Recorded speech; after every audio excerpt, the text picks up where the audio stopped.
Bienvenidos a este recorrido por uno de los casos más perturbadores registrados en la historia de Nuevo México. El pueblo de Arroyo Seco, en el condado de Sandoval, se extiende tranquilamente a lo largo del Río Grande, justo enfrente de una pequeña ciudad en Texas. En 1925, no era más que un conjunto de casas modestas, una tienda general y tierras de cultivo que se perdían en el horizonte.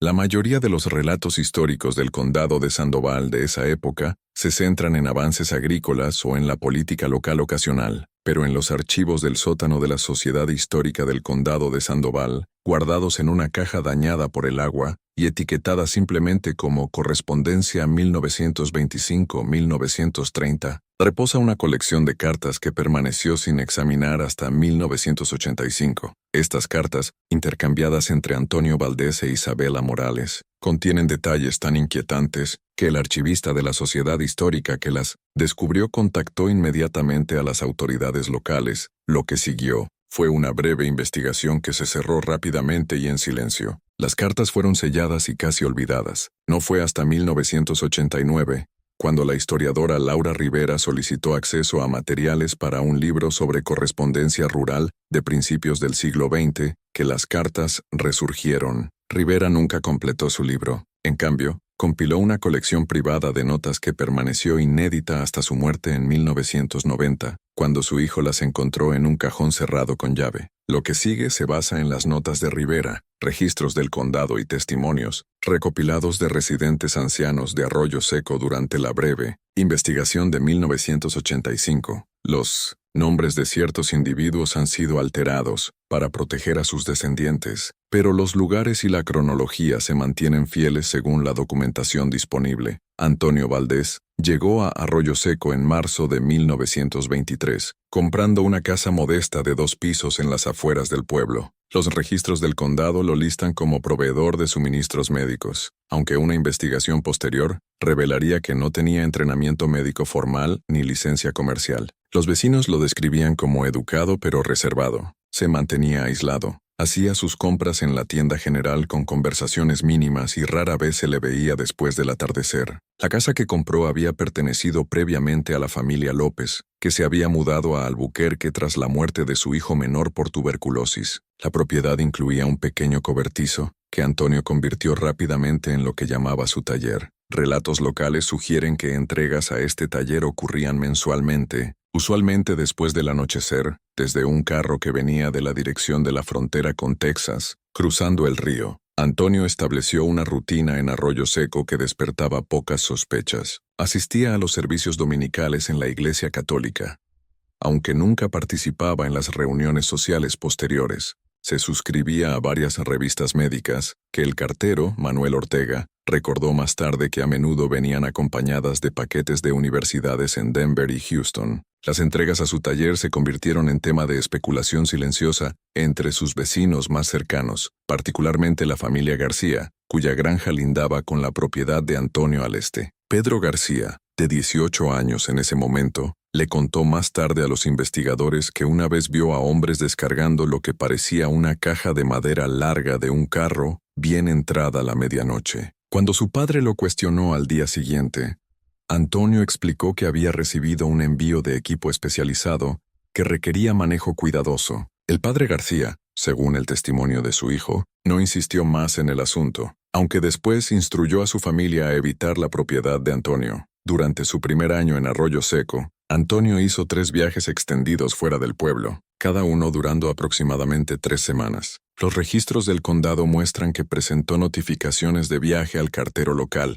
listando Houston, Denver y Nueva Orleans como destinos. Lo que se sabe de estos viajes proviene principalmente de la correspondencia de Antonio con un doctor Emilio Santos de Houston, que se descubrió entre las cartas recolectadas por la Sociedad Histórica. En estos intercambios, Antonio menciona visitas a instalaciones médicas y reuniones con individuos identificados solo por iniciales. Una carta fechada el 20 de septiembre de 1923 contiene un pasaje inquietante. He adquirido varios especímenes excelentes durante mis viajes. Las técnicas sugeridas por JF en Denver han demostrado ser muy efectivas para la preservación de tejidos delicados. El sujeto de Nueva Orleans, un hombre de aproximadamente 35 años, muestra resultados notables después de la aplicación de la fórmula que discutimos. He documentado el proceso exhaustivamente y compartiré mis hallazgos cuando nos reunamos la próxima vez. La identidad del Dr. Santos y su relación con Antonio siguen siendo inciertas. No se registró ningún profesional médico con ese nombre en Houston durante ese periodo, según los registros examinados por Rivera. Esto ha llevado a algunos investigadores a especular que el nombre era un alias usado para correspondencia relacionada con actividades que ambas partes sabían que eran ilegales o inmorales. Las cartas a Santos cesaron abruptamente en diciembre de 1923, sin explicación para la terminación de la comunicación. Para principios de 1924, Antonio se había establecido como un miembro periférico pero aceptado de la comunidad de Arroyo Seco. Su negocio, cualquiera que fuera su verdadera naturaleza, parecía proporcionarle ingresos suficientes para vivir cómodamente sin empleo regular en el pueblo. Hizo mejoras a su propiedad, incluyendo la instalación de un pozo profundo y un sistema de calefacción a carbón en su taller. Según los registros de construcción archivados en el condado, también reforzó el sótano de su casa con paredes de ladrillo y un nuevo piso de concreto, mejoras inusuales para la zona y la época, especialmente dada la inversión involucrada. Isabela Morales llegó a Arroyo Seco en diciembre de 1924, tomando una habitación en la pensión de la señora Vargas en la calle principal.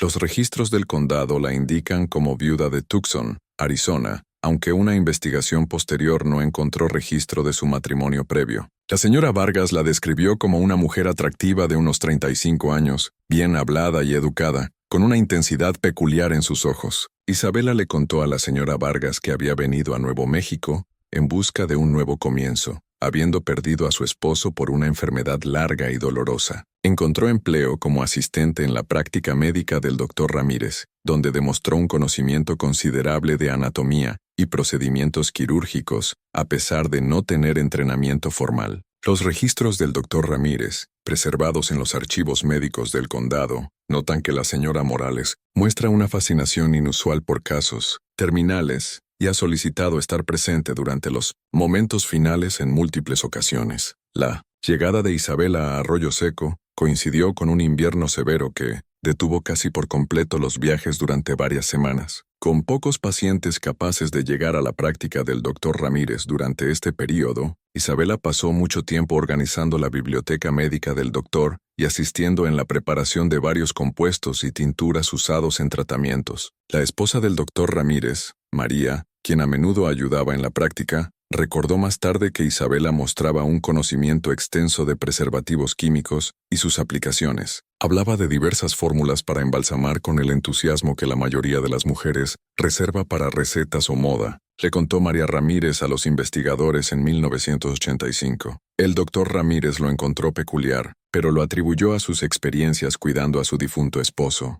Como recién llegada a un pueblo pequeño, Isabela naturalmente se convirtió en objeto de interés y especulación. Declinó la mayoría de las invitaciones sociales, citando su estado de luto, pero se la vio tomando largos paseos sola, incluso en clima inclemente. Varios residentes reportaron haberla visto en el cementerio local haciendo bocetos en un pequeño cuaderno. Cuando la señora Vargas le preguntó sobre este hábito, Isabela explicó que encontraba paz entre las lápidas y que estaba documentando epitafios interesantes y arte funerario para un proyecto personal relacionado con la belleza del recuerdo. El fondo de Isabela, tal como lo relató a varios residentes de Arroyo Seco, contenía inconsistencias que solo se hicieron aparentes cuando investigadores posteriores intentaron reconstruir su historia. A la señora Vargas describió a su difunto esposo como un profesor de ciencias naturales. Al doctor Ramírez lo refirió como un médico especializado en investigación. A la esposa del ministro, durante una breve conversación después de los servicios de la iglesia, mencionó que había sido un cirujano militar que sirvió en la guerra mexicano-estadounidense.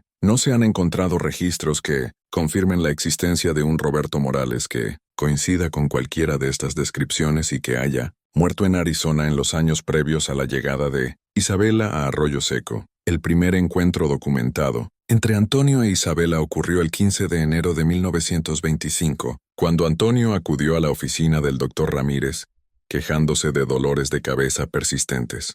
El registro del doctor Ramírez nota que Isabela asistió durante el examen y que hubo un curioso reconocimiento entre los dos. Antonio regresó a la oficina 3 veces más en enero, siempre cuando Isabela estaba trabajando. Para principios de febrero, se les había visto caminando juntos después de los servicios de la iglesia. El diario personal de la señora Vargas, donado a la Sociedad Histórica después de su muerte en 1935, registra su impresión de que la señora Morales parece haber encontrado un compañero en el señor Valdés. Hablan en tonos bajos y se callan cuando otros se acercan. Hay algo en su manera que me inquieta, aunque no puedo nombrarlo. La naturaleza de la conexión inicial entre Antonio e Isabela sigue siendo objeto de especulación. No hay evidencia que sugiera que se conocieran antes de la llegada de Isabela a Arroyo Seco. Sin embargo, su correspondencia indica un reconocimiento inmediato y profundo de intereses y proclividades compartidas. En su primera carta documentada a Isabela, Antonio escribe sobre encontrar otra alma que entiende,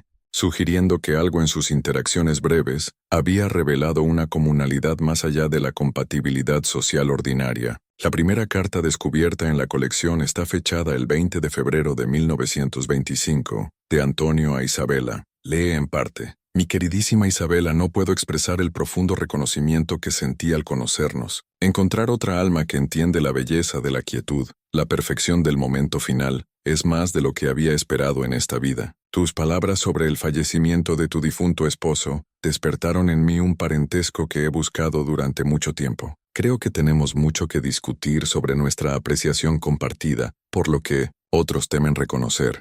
La carta continúa con referencias vagas a la colección de Antonio y su deseo de compartirla con Isabela cuando el momento sea adecuado. La respuesta de Isabela, fechada el 25 de febrero de 1925, ha sido parcialmente dañada por el agua, pero las porciones legibles incluyen: Querido Antonio, tu carta despertó en mí emociones que pensé que estaban enterradas para siempre con mi Roberto. Hablar abiertamente de asuntos que he mantenido ocultos durante tanto tiempo es tanto terrorífico como exhilarante. Yo también he sentido nuestro parentesco desde nuestro primer encuentro. Hay un reconocimiento que pasa entre aquellos que han vislumbrado, más allá del velo que separa a la mayoría de las personas, de la verdadera comprensión de la belleza en su forma más perfecta. Sería un honor ver tu colección. Tal vez me inspire a compartir mis propios tesoros modestos, que he mantenido preservados durante estos muchos años. Para marzo de 1925, Isabela había dejado la pensión de la señora Vargas y se mudó a una pequeña cabaña,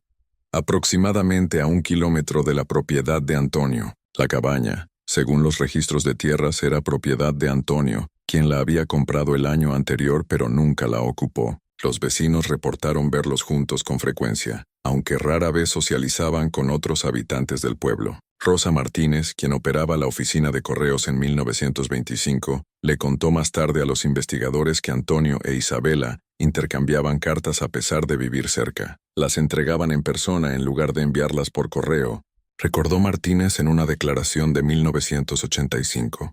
Recuerdo que me parecía peculiar, como si estuvieran jugando algún tipo de juego. Este periodo marca el inicio de la extensa correspondencia que más tarde se convertiría en la evidencia principal de las actividades y mentalidad de la pareja. Las cartas, escritas en papelería de alta calidad y preservadas en una caja metálica de documentos, ofrecen una visión perturbadora de una relación fundada en obsesiones compartidas, que la mayoría consideraría patológicas. Antonio e Isabela se escribían varias veces a la semana, a veces diariamente a pesar de su proximidad física. La práctica parece haber servido tanto como registro de sus pensamientos y actividades, como una forma de anticipación, construyendo expectativa para sus encuentros en persona. El contenido de las cartas se vuelve cada vez más explícito respecto a la fascinación de la pareja con la muerte y los restos humanos. En una carta fechada el 5 de abril de 1925, Antonio escribe: La expedición de anoche fue muy exitosa. El espécimen supera mis expectativas en todos los aspectos. He comenzado el proceso de preservación y anticipo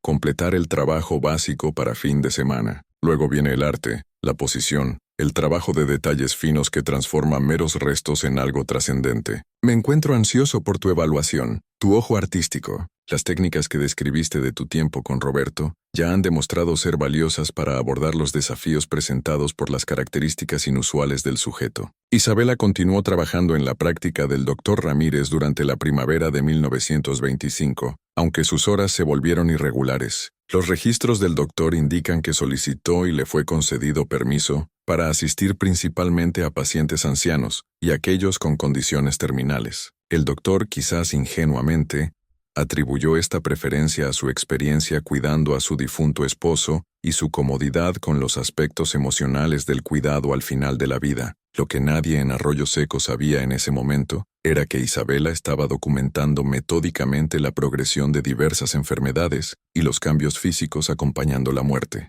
Información que compartía en detalle con Antonio. Las cartas, que abarcan de febrero a diciembre de 1925, revelan una relación construida alrededor de una fascinación compartida con la muerte y los restos humanos. La pareja usaba lenguaje codificado y referencias a preservar la belleza y la compañía eterna. En una carta fechada el 22 de abril de 1925, Isabela escribe: «A menudo he pensado que el amor en su forma más verdadera debe trascender los límites crudos de la vida y la muerte. ¿Qué es el cuerpo sino un recipiente? Cuando el espíritu parte, ¿no retiene el recipiente su forma, su esencia? Tú entiendes esto como nadie más. Anoche, cuando me mostraste tus especímenes atesorados, sentí que estaba viendo verdaderamente por primera vez. Los especímenes referenciados a lo largo de la correspondencia parecen haber sido restos humanos en diversos estados de preservación. El taller de Antonio, al parecer, contenía más que suministros médicos. Según las notas de Rivera, basadas en las cartas y testimonios posteriores, el cobertizo albergaba una colección de restos humanos preservados. Antonio había desarrollado técnicas de embalsamado y preservación que consideraba superiores a las prácticas mortuorias estándar de la época. Las cartas sugieren que en su ubicación anterior, creída ser Houston, aunque los registros son incompletos, Antonio había trabajado como asistente en una funeraria, donde comenzó su colección tomando especímenes pequeños, dedos, orejas y eventualmente porciones más grandes. Su mudanza a Arroyo Seco fue precipitada por sospechas de su empleador después de que varios cuerpos fueran encontrados manipulados tras la preparación para el entierro. Las técnicas descritas en las cartas combinaban métodos tradicionales de embalsamado con enfoques experimentales usando compuestos que Antonio desarrollaba él mismo o adquiría a través de sus contactos misteriosos. Escribe en detalle sobre el uso de compuestos de arsénico, soluciones de formaldehído de concentraciones variables y preservativos a base de alcohol, cada uno seleccionado basado en las características específicas del sujeto, siendo preservado. Isabela, por su parte, contribuía conocimiento aparentemente ganado durante la enfermedad y muerte de su esposo, particularmente respecto a la preservación de tejidos blandos y el mantenimiento de coloración realista. El fondo de Isabela parece haber sido igualmente macabro. Sus cartas contienen referencias a haber cuidado a su esposo durante su enfermedad terminal y su cuidado especial de su cuerpo después de la muerte. Un pasaje lee: «Lo mantuve conmigo durante 20 días después de su último aliento. Cada día lo lavaba con alcohol y aplicaba los preservativos lo mejor que podía, con mi conocimiento limitado. Cuando finalmente me lo quitaron, sentí como si una parte de mí misma hubiera sido arrancada. Hasta que te conocí, creí que nadie podía entender esta devoción. Si Roberto Morales existió realmente sigue sin confirmarse. No se ha encontrado certificado de defunción ni registro de entierro que coincida con la descripción de Isabela en Tucson, Arizona, o áreas circundantes. Algunos investigadores, incluyendo Rivera, han especulado que el esposo de Isabela pudo haber sido un hombre al que cuidó en alguna capacidad, quizás como enfermera o compañera, cuyo cuerpo posteriormente mantuvo y preservó hasta que el descubrimiento se volvió inevitable. Esta teoría se apoya en referencias en sus cartas a haber sido forzada a dejar repentinamente su residencia, anterior cuando las preguntas se volvieron demasiado incisivas y las autoridades fueron convocadas. La relación entre Antonio e Isabela se intensificó a lo largo de la primavera y el verano de 1925. Sus cartas describen excursiones a medianoche al cementerio local donde comulgaban con los residentes pacíficos, como lo fraseaba Antonio. Más perturbadoras son las referencias a sus adquisiciones. Una carta de Antonio fechada el 10 de julio de 1925 states: «Nuestro nuevo huésped llegó anoche desde la frontera con Texas. El sujeto es masculino, aproximadamente 45 años, con una estructura facial notable. He comenzado la preparación inicial y anticipo excelentes resultados. Tus sugerencias respecto a la preservación de los ojos han demostrado ser muy efectivas. Las cartas sugieren que Antonio tenía conexiones en hospitales y morgues en la frontera con Texas, y posiblemente tan lejos como Albuquerque, quienes lo alertaban sobre cuerpos no reclamados o de indigentes, sin familia que los reclamara. También hay referencias inquietantes a individuos que se presentaban como candidatos ideales durante sus viajes por la zona. Aunque las cartas nunca confirman explícitamente que Antonio e Isabela cometieran asesinatos, hay pasajes que sugieren que pudieron haber acelerado las muertes de los ya enfermos o moribundos. Un pasaje de una carta fechada el 18 de julio de 1925 lee: «El caballero anciano en la práctica del doctor Ramírez, el que tiene tuberculosis que mencionaste la semana pasada, haría una excelente adición a nuestra galería. Su estructura ósea es excepcional, y la enfermedad ha creado una delgadez inquietante que se preservaría bellamente. Tal vez podrías ofrecerte a ayudarlo a casa después de su próxima cita». El camino boscoso cerca del arroyo ofrece privacidad y oportunidad. Un momento de incomodidad para él llevaría a una eternidad de reposo digno bajo nuestro cuidado. Si Isabela actuó sobre esta sugerencia, no se confirma explícitamente en cartas posteriores, aunque referencia una nueva llegada 2 semanas después que requirió preparación sustancial debido al estado avanzado de la enfermedad. El timing coincide con la desaparición de Miguel Santos, un paciente de 75 años del Dr. Ramírez, que fue reportado desaparecido a finales de julio de 1925. Según registros policiales, Santos fue visto por última vez saliendo de la oficina del doctor y se presumió que se desorientó y cayó al Río Grande, ya que sufría de confusión asociada con su enfermedad. Su cuerpo nunca fue recuperado. A lo largo del verano de 1925, varias otras desapariciones fueron reportadas en y alrededor de Arroyo Seco y comunidades vecinas. Estas incluían un vendedor ambulante, cuyo carro fue encontrado abandonado en el camino entre Arroyo Seco y la frontera, una joven que había estado trabajando como sirvienta doméstica en una casa cerca de la propiedad de Antonio y un vagabundo masculino no identificado que había sido visto en el área por varios días antes de Vanishing.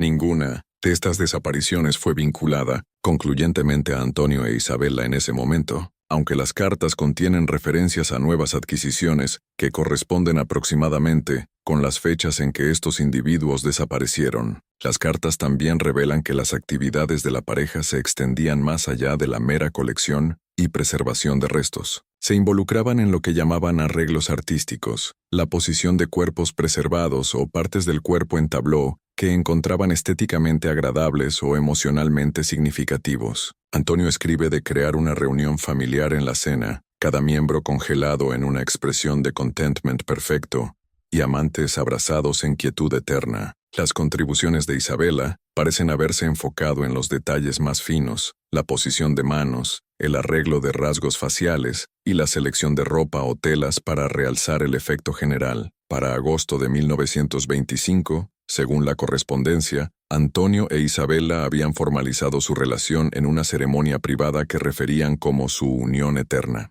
La ceremonia, descrita en una carta de Isabela fechada el 15 de agosto, involucraba el intercambio de reliquias preciosas y votos pronunciados sobre nuestra adquisición más perfecta, la joven de Mesilla, cuya belleza ahora nunca se desvanecerá. Se consideraban casados, aunque no existe registro legal de su unión en documentos del condado. La ceremonia tuvo lugar a medianoche en el taller de Antonio, que para entonces había sido transformado en lo que la pareja llamaba su galería. La descripción de Isabela del espacio, reconstruida de varias cartas, sugiere una habitación forrada con gabinetes con frentes de vidrio, conteniendo especímenes más pequeños, mientras que arreglos más grandes se exhibían en plataformas elevadas a lo largo del área central. Se prestaba atención especial a la iluminación, con Antonio habiendo instalado un sistema complejo de lámparas de aceite y reflectores para destacar características particulares de su colección. La joven de Mesilla, que sirvió como testigo de sus votos, parece haber sido el cuerpo preservado de una mujer en sus primeros 20. Según las cartas, había sido adquirida varios meses antes y representaba lo que Antonio consideraba su trabajo más fino. Isabela la describe como poseída de una belleza serena que trasciende la vida. Sus rasgos compuestos en una expresión de contemplación pacífica, sus manos cruzadas como en oración, Esta descripción coincide con la de Sofía López, una mujer de 24 años que desapareció de Mesilla, Nuevo México, en abril de 1925, mientras viajaba a visitar familiares en la frontera. La desaparición de Sofía provocó un esfuerzo de búsqueda sustancial, incluyendo dragar porciones del Río Grande, pero no se encontró rastro de ella. Tras su matrimonio, las cartas de Antonio e Isabela indican una escalada tanto en el alcance de sus actividades como en su conexión emocional mutua. Comenzaron a discutir más abiertamente sus planes últimos el uno para el otro, la preservación de sus propios cuerpos después de la muerte, asegurando que permanecerían juntos más allá de las limitaciones de la carne y la mortalidad, como lo fraseaba Antonio. Este aspecto de su relación parece haber tenido un significado profundo para ambos, representando la expresión última de su filosofía compartida respecto a la muerte y la preservación. El aspecto más perturbador de las cartas, y lo que impulsó al archivista de la Sociedad Histórica a contactar a las autoridades en 1985, fue el aparente pacto de la pareja respecto a sus propias muertes. En una carta fechada el 28 de septiembre de 1925, Antonio escribe: «Mi amada, hemos discutido largamente nuestra contribución última a las colecciones del otro. Deseo formalizar mi deseo de que, al fallecer yo, me preserves usando las técnicas que hemos perfeccionado juntos. Mi cuerpo permanecerá contigo no en tierra fría, sino en tu tierno cuidado hasta que te unas a mí en la quietud. Entonces, como hemos arreglado, nuestro leal amigo Luis se asegurará de que permanezcamos juntos, posados como hemos ilustrado en los dibujos que he proporcionado». La respuesta de Isabela, fechada el 5 de octubre, afirma el arreglo. «Acepto esta responsabilidad sagrada y extiendo la misma confianza a ti si me sobrevives. He actualizado mi testamento en consecuencia, aunque he sido cuidadosa en redactarlo en términos que no alarmen a las autoridades. Los químicos y equipos requeridos están asegurados en el compartimento oculto debajo de la esquina este del taller. Luis ha sido compensado generosamente por su discreción y asistencia cuando llegue el momento». La identidad de Luis permanece desconocida. Las notas de Rivera especulan que pudo haber sido Luis Peña, un individuo recluido que vivía del lado texano del río y ocasionalmente realizaba trabajos ocasionales alrededor de Arroyo Seco. Los registros censales confirman su existencia, pero no hay conexión documentada entre él y la pareja, más allá de esta especulación. Peña, según registros policiales de la frontera de 1920-1930, había sido interrogado varias veces en conexión con robos de tumbas en cementerios locales, pero nunca fue acusado por falta de evidencia. Vivía en una pequeña cabaña del lado tejano del río y se ganaba la vida modestamente como manitas y ocasional trampero. Su residencia aislada y reputación de mantenerse solo lo habrían hecho un cómplice ideal para las actividades de Antonio e Isabela, particularmente respecto al transporte de especímenes a través del río desde la frontera a Arroyo Seco. A medida que el otoño se acercaba, el tono de las cartas cambia sutilmente, introduciendo notas de preocupación y urgencia previamente ausentes de la correspondencia de la pareja.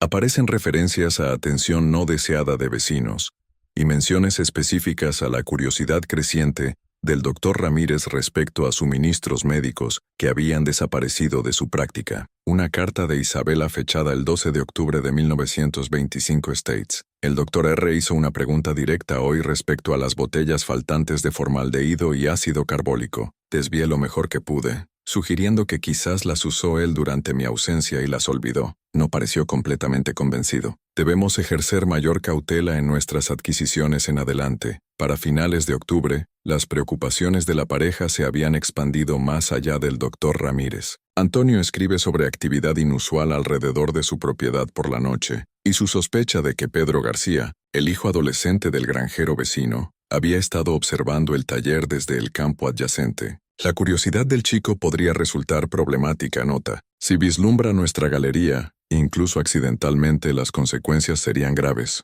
He tomado la costumbre de cerrar todas las entradas con seguridad y correr las cortinas opacas incluso durante el día. Las cartas finales en la colección adoptan un tono cada vez más urgente. Para principios de diciembre de 1925, aparecen referencias a atención no deseada y preocupaciones sobre las sospechas del doctor. En lo que parece ser la última carta fechada el 20 de diciembre de 1925, Antonio escribe: «Mi queridísima, Debemos acelerar nuestros planes. Las preguntas del Dr. Ramírez sobre los suministros médicos faltantes se han vuelto demasiado específicas para desviarlas. Además, la indagación desde la frontera respecto al chico Rivera no puede ignorarse. He hecho arreglos para nuestra reubicación. Empaca solo lo esencial y tus especímenes más preciados. El resto debe ocultarse o destruirse. Reúnete conmigo a medianoche el jueves en el lugar acordado. Cruzaremos a Arizona y nos dirigiremos al oeste donde podamos continuar nuestro trabajo sin interferencias.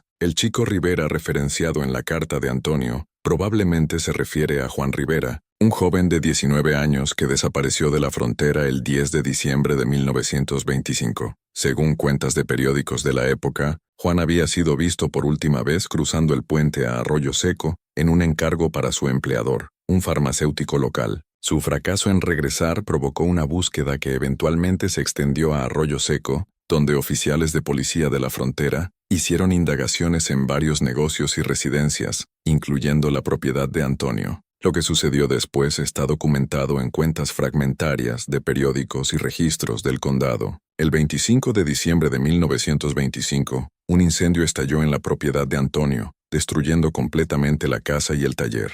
El periódico local de Sandoval reportó que el incendio era visible por kilómetros y que los esfuerzos de los vecinos por extinguirlo fueron obstaculizados por una serie de explosiones, probablemente de químicos almacenados en el lugar. No se recuperaron cuerpos del sitio, y se presumió que Antonio e Isabela habían perecido en el fuego. La intensidad del incendio fue tal que las estructuras de madera se redujeron casi por completo a cenizas, quedando intactos solo la base de piedra y la chimenea. Pedro García, quien fue uno de los primeros en notar el incendio e intentar responder, describió la escena a los investigadores más tarde. No era como ningún incendio de casa que hubiera visto. Las llamas eran azules en lugares, y el calor era tan intenso que no podíamos acercarnos a menos de 50 metros. Hubo explosiones que enviaron escombros volando en todas direcciones. El olor era terrible. No solo madera quemada, sino algo más, algo químico y peor. Algo que no puedo describir, pero que nunca olvidaré. Sin embargo, un informe archivado por el sheriff José Sandoval, el 27 de diciembre de 1925, nota que no se han identificado restos humanos entre las cenizas, planteando la posibilidad de que Valdés y la mujer conocida como Morales pudieran haber huido antes del incendio. El informe también menciona especímenes inusuales de naturaleza no identificada, encontrados en las ruinas que fueron enviados a examinadores médicos en Albuquerque, pero nunca documentados oficialmente después de ese punto. Rumores locales, como se registran en varios diarios personales y cartas de la época, sugerían que las autoridades habían descubierto más de lo que admitían públicamente en las ruinas de la propiedad de Antonio. Ana Ruiz, esposa de uno de los hombres que asistió en la búsqueda de los escombros, escribió a su hermana en enero de 1926, «Mi esposo volvió a casa en un estado que nunca había visto, pálido como un fantasma, e incapaz de hablar de lo que encontraron en el sótano de ese hombre. Solo dijo que era antinatural y que el sheriff había ordenado a todos mantener silencio sobre el asunto.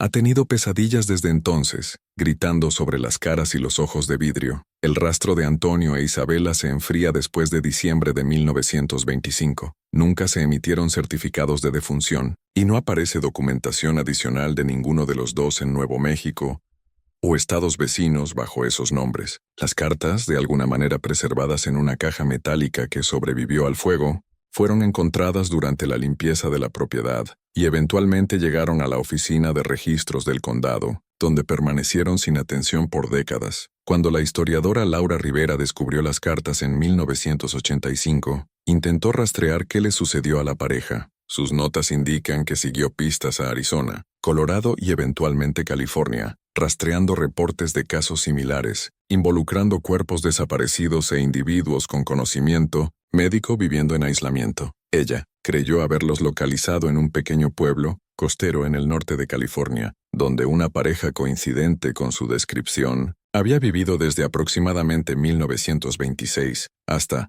1950 bajo los nombres de Alejandro y Carmen Ruiz. Registros locales indicaban que la pareja operaba un museo privado de curiosidades médicas que solo estaba abierto a visitantes selectos. Tras la muerte de la mujer en 1950, se reportó que el hombre desapareció con su cuerpo antes de que llegaran las autoridades. La investigación de Rivera descubrió un artículo de periódico del Humboldt County Gazette, fechado en octubre de 1950, que reportaba que el recluido local Alejandro Ruiz desapareció tras la muerte de su esposa Carmen. Vecinos preocupados después de no ver actividad en la residencia Ruiz por varios días, alertaron a las autoridades. Al entrar, los oficiales descubrieron evidencia de que la señora Ruiz había muerto días antes, pero su cuerpo no estaba en el lugar. El paradero del señor Ruiz permanece desconocido. De particular preocupación para los investigadores fue el descubrimiento de lo que parece ser una colección privada de especímenes humanos preservados, que el señor Ruiz había mostrado ocasionalmente a visitantes selectos bajo el pretexto de un museo médico. Funcionarios del condado han removido estos ítems para examen y entierro apropiado. El artículo continúa describiendo la residencia Ruiz como una casa modesta, con modificaciones extensas al sótano, incluyendo ventilación especializada, accesorios de iluminación inusuales y varios aparatos químicos. La pareja, que llegó al área aproximadamente 25 años atrás, se mantenía en gran medida aislada, pero era considerada educada y refinada por aquellos que interactuaban con ellos. El señor Ruiz afirmaba ser un investigador médico retirado, mientras que la señora Ruiz era conocida por poseer conocimiento considerable de anatomía y ocasionalmente asistía a parteras locales con partos difíciles. Rivera viajó a California a principios de 1990 para investigar más, pero sufrió un derrame cerebral poco después de llegar. Murió 3 semanas después sin recuperar la conciencia. Entre sus efectos personales había un sobre sellado, dirigido a la Sociedad Histórica del Condado de Sandoval, que contenía sus notas compiladas sobre el caso Valdés, junto con una breve carta que decía: «Lo que he encontrado confirma mis peores sospechas. Los Valdés no perecieron en 1925, sino que continuaron sus actividades por décadas. Más perturbador aún, creo que pudieron haber tenido discípulos que continúan su trabajo hasta hoy. He arreglado ver la colección Ruiz mañana, a través de un contacto que afirma haberla preservado después de la desaparición de Alejandro Ruiz. Si algo me sucede, por favor envíen estos materiales a las autoridades apropiadas». Incluidas con las notas de Rivera, estaban varias fotografías que obtuvo de la Sociedad Histórica del Condado de Humboldt, supuestamente mostrando a Alejandro y Carmen Ruiz en un evento comunitario local en 1940. Aunque la calidad de las imágenes hace difícil una identificación positiva, Rivera había anotado las fotos indicando fuertes similitudes entre los Ruiz y las descripciones de Antonio e Isabela Valdés. También notó que Carmen Ruiz aparecía significativamente más joven de lo que su edad supuesta sugeriría, planteando la posibilidad inquietante de que la mujer en la fotografía no fuera Isabela o Carmen, sino una adquisición posterior posada como la esposa de Antonio Alejandro. No se tomó acción respecto a los hallazgos de Rivera. Su hijo, al descubrir las notas, las envió a la Sociedad Histórica como se solicitó, pero el director en ese momento consideró el asunto una curiosidad histórica sin relevancia contemporánea y las archivó. Las cartas y las notas de Rivera permanecieron en gran medida olvidadas hasta 1992, cuando un estudiante de posgrado investigando crímenes rurales de principios del siglo XX se topó con referencias al caso en el catálogo de la sociedad. Hoy, el sitio donde una vez estuvo la casa de Antonio Valdés permanece como un lote vacío en el borde de lo que ahora es un arroyo seco, mucho más expandido. Residentes locales reportan que nada crece en la propiedad, aunque pruebas de suelo realizadas en 1995 no mostraron contaminación química más allá de lo esperado de un incendio de casa. La cabaña donde Isabela vivió fue demolida en los 1950s para dar paso al desarrollo agrícola. No existen fotografías conocidas de Antonio o Isabela, y sus verdaderas identidades, incluyendo si Isabela Morales era indeed una viuda de Tucson, permanecen sin confirmar. Lo que es quizás lo más inquietante sobre el caso de la pareja necrófila, como Rivera los etiquetó en sus notas, no es solo la naturaleza de sus actividades, sino la evidencia sugiriendo que no eran únicos. La investigación de Rivera descubrió casos similares a través del país durante el mismo periodo. Individuos con conocimiento médico viviendo en aislamiento, reportes de cuerpos desaparecidos, incendios sospechosos destruyendo evidencia.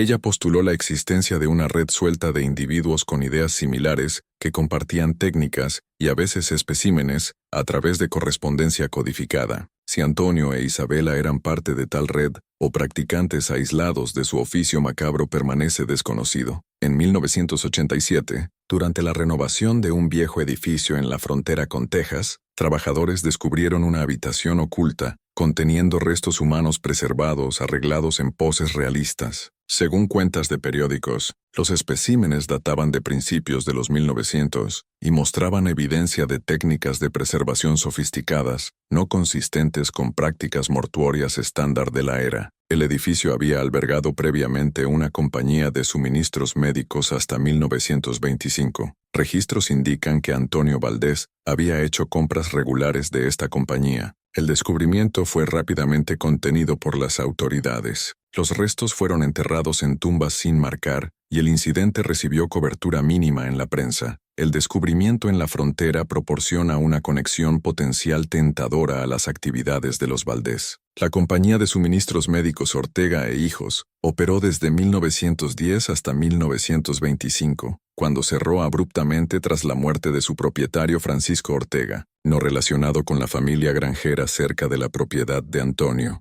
Según registros comerciales examinados por Rivera, Antonio hizo compras sustanciales de Ortega e Hijos a lo largo de su tiempo en Arroyo Seco, ordenando químicos, cristalería especializada y varios instrumentos que habrían sido consistentes tanto con operaciones legítimas de suministros médicos como con sus actividades de preservación. La habitación oculta descubierta en 1987 estaba ubicada detrás de una pared falsa en el sótano del edificio. Trabajadores de construcción rompiendo la pared descubrieron un espacio de aproximadamente 5 metros cuadrados, forrado con estantes conteniendo docenas de frascos de vidrio con especímenes preservados, principalmente órganos humanos y partes del cuerpo más pequeñas. Más perturbador eran 3 preparaciones de cuerpos completos posados en posiciones sentadas alrededor de una mesa pequeña, arreglados como si estuvieran en conversación. Según la cobertura limitada de periódicos, estos cuerpos mostraban preservación notable a pesar de haber estado sellados en la habitación por más de 60 años. Los 3 estaban completamente vestidos con atuendos de principios de los 1900, sus rasgos cuidadosamente arreglados en expresiones realistas. Los registros del Departamento de Policía de la Frontera respecto al descubrimiento permanecen sellados, pero Rivera logró entrevistar a uno de los oficiales presentes en la escena. Según sus notas, el oficial Carlos Mendoza describió encontrar papeles dentro de la habitación oculta que sugerían una conexión a otras ubicaciones donde colecciones similares podrían encontrarse. Había un mapa, le dijo Mendoza, con marcas en varios estados: Nuevo México, Arizona, Colorado y puntos más al oeste. Cada marca tenía una fecha al lado. La más reciente era de 1950 en el norte de California. Todo el asunto me dio escalofríos, como si hubiéramos tropezado con algo más grande que solo el hobby de un individuo enfermo. El capitán ordenó que todo se empaquetara y enviara a las autoridades estatales. Nunca oí otra palabra al respecto después de eso. La última conexión verificada al caso vino en 1989, cuando un médico retirado de Mesilla, Nuevo México, respondió a un artículo de periódico sobre crímenes históricos en la región. El doctor Luis Herrera, entonces de 90 años, escribió una carta al editor recordando a una pareja extraña que asistió al funeral de una joven en 1925. Se pararon aparte de los otros dolientes, escribió, y observaron los procedimientos con una intensidad que encontré perturbadora. La mujer hizo bocetos en un pequeño cuaderno. 3 días después del entierro, la tumba fue encontrada disturbada y el cuerpo faltante. Reporté mis observaciones al sheriff en ese momento, pero nada resultó de ello. Ver las fechas mencionadas en su artículo trajo este incidente a mi mente. La carta del doctor Herrera llevó a un breve resurgimiento de interés en el caso Valdés entre historiadores locales, incluyendo Rivera. Cuando fue entrevistado por Rivera en 1989, Herrera proporcionó detalles adicionales sobre la pareja que observó. El hombre era alto, bien vestido, con una barba completa que parecía casi demasiado perfecta, como si hubiera sido moldeada cuidadosamente para una representación teatral. La mujer era impactante más que hermosa, con piel muy pálida y la mirada más penetrante que he encontrado. Se portaban con la confianza de personas acostumbradas a moverse en círculos educados. Sin embargo, Nadie presente sabía quiénes eran, ni podía recordar haberlos visto antes. Después del entierro noté que se demoraban, examinando otras lápidas con atención particular a los entierros más recientes. Cuando me acerqué para presentarme, pensando que podrían ser familiares de fuera del pueblo, se marcharon apresuradamente. La tumba que fue disturbada más tarde pertenecía a Sofía López, una joven que había muerto de neumonía. Se consideraba bastante hermosa en vida, y la muerte no había disminuido su apariencia significativamente.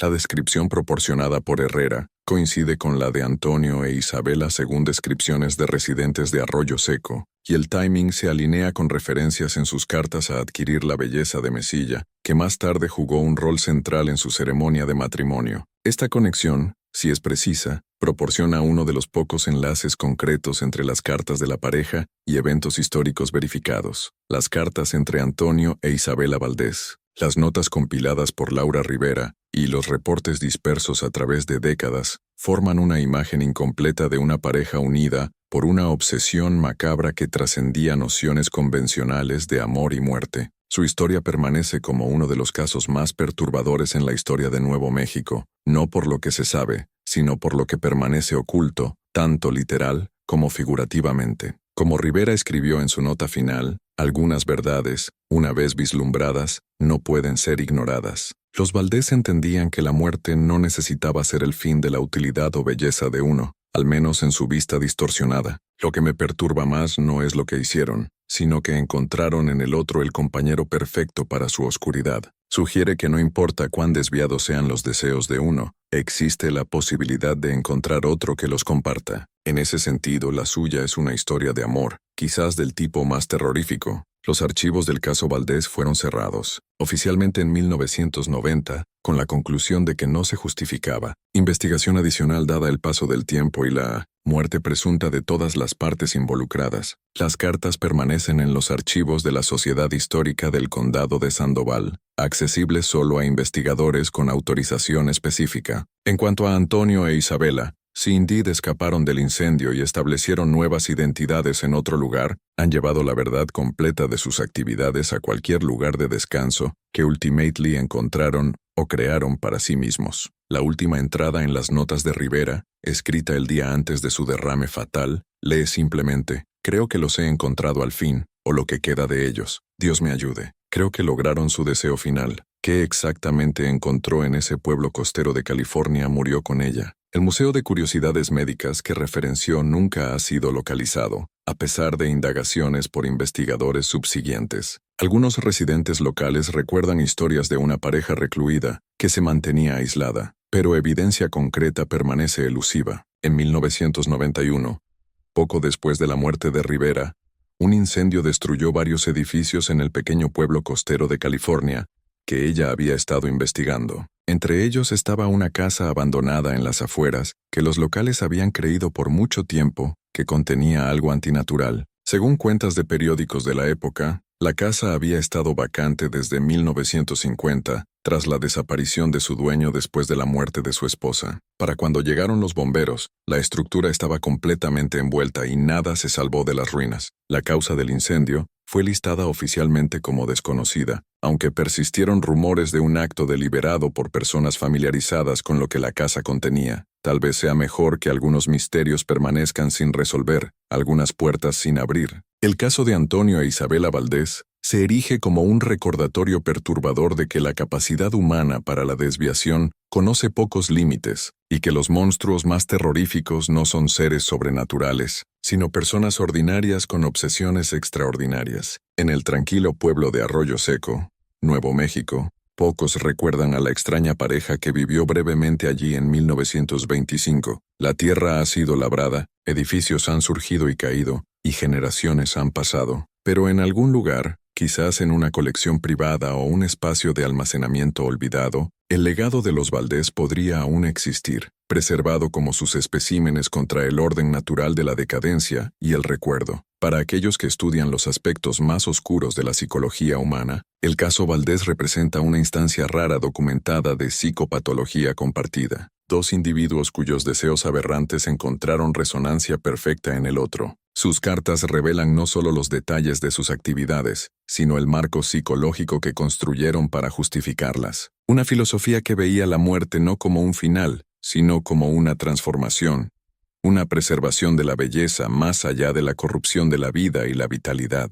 En su visión del mundo distorsionada, no estaban desecrando a los muertos, sino elevándolos a un estado de perfección permanente, como un historiador local notó en un artículo de 1989 sobre el caso. El aspecto verdaderamente aterrador de los Valdés no es lo que hicieron, sino cuán completamente normales aparecían a sus vecinos. Caminaban entre los ciudadanos de Arroyo Seco, asistían a servicios de la iglesia y conducían negocios, todo mientras albergaban pensamientos y participaban en actividades que horrorizarían a esos mismos vecinos. Plantea la pregunta inquietante: ¿cuántos otros caminan entre nosotros usando máscaras de normalidad que ocultan profundidades insondables? El sonido de la puerta del taller de Antonio cerrándose contra el viento de Nuevo México. El rasguño de la pluma de Isabela sobre el papel mientras documentaba sus especímenes. Las conversaciones tranquilas entre dos personas que habían encontrado en el otro un reconocimiento de sus yo más oscuros. Estos ecos de 1925 aún resuenan a través de las décadas, un recordatorio de que algunos misterios humanos permanecen impenetrables y quizás deberían permanecer así.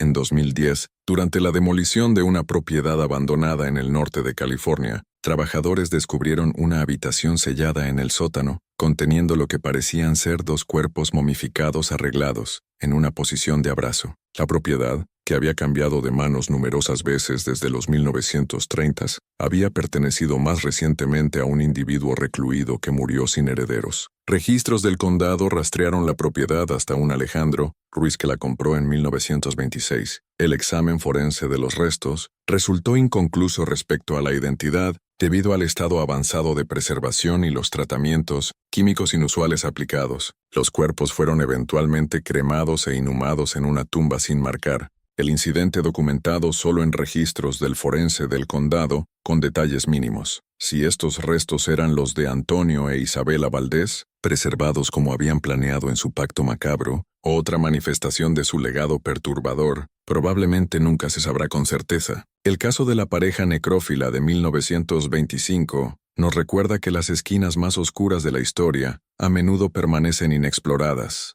no porque no puedan iluminarse, sino porque lo que podría revelarse allí desafía nuestra comprensión de la naturaleza humana misma. Al cerrar esta cuenta, una pregunta persiste. En los momentos tranquilos entre el atardecer y el amanecer, en lugares aislados donde nadie puede observar, ¿cuántos otros como Antonio e Isabela continúan su trabajo, preservando lo que debería descomponerse, amando lo que debería repeler, y encontrando en el otro la validación que transforma la desviación en devoción? Para extender aún más esta narrativa inquietante, imaginemos que en las notas no publicadas de Rivera, ella especulaba sobre posibles discípulos que la pareja pudo haber influenciado durante sus años en California, quizás en algún rincón olvidado del desierto de Arizona. Un aprendiz anónimo continuó refinando sus técnicas, pasando el conocimiento a través de generaciones en secreto. O tal vez en las sombras de modernas ciudades fronterizas, ecos de sus métodos persisten en casos sin resolver de desapariciones que nunca se conectan. Esta posibilidad añade capas de horror contemporáneo, sugiriendo que el legado de los Valdés no terminó con ellos, sino que se ramificó como raíces profundas en el suelo árido, esperando ser desenterradas por algún investigador futuro. La historia, después de todo, no es un capítulo cerrado, sino un río que fluye, carrying fragmentos de oscuridad a nuevas orillas.